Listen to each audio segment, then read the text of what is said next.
दो दिल दीवाना नीला लगल ये,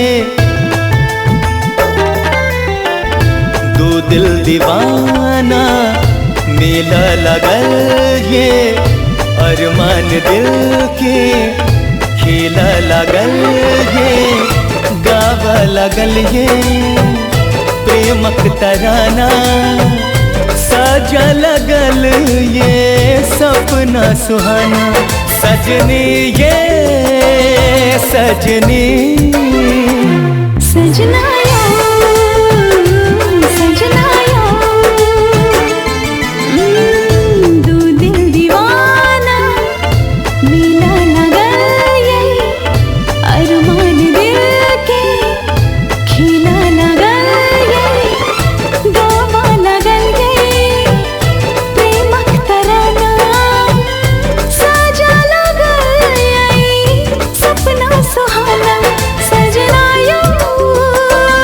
सजना सजनी ये सजनी ये सजनी ये सजनी ये।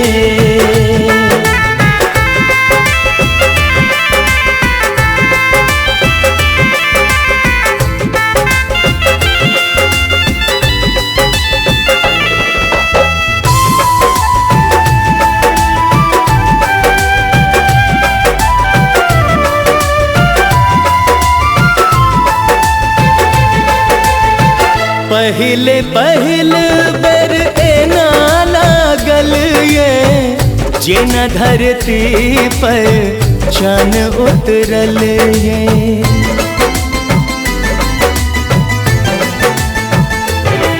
हो प्रीत के पावे मन कह रहल ये, तन मन हमर सब अहिले बनल ये।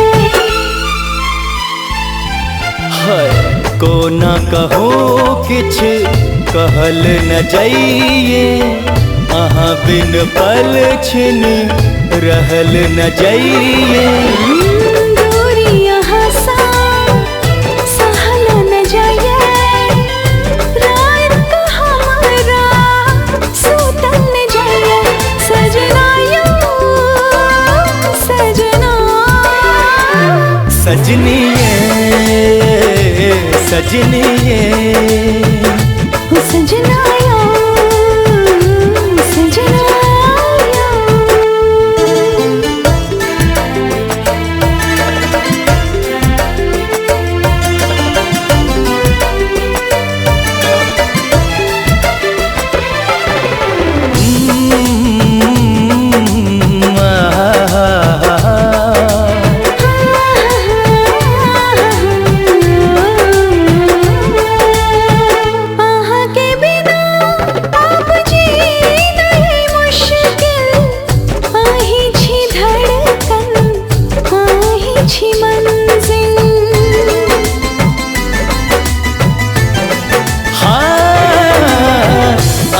के हृदय में धड़के हमर दिल, हमर अहे छी सच्चा साथी संग दिल। चलू ओता जता प्यार के खुशी होई, हमरा अहाँ के सेवा कियो न कता होई। सगरे जहाँ के सुख ओता होई, सांस के सांस से मिलन ओता होई। सजनी ये सजनी सजना सजना सजनी ये सजनी ये।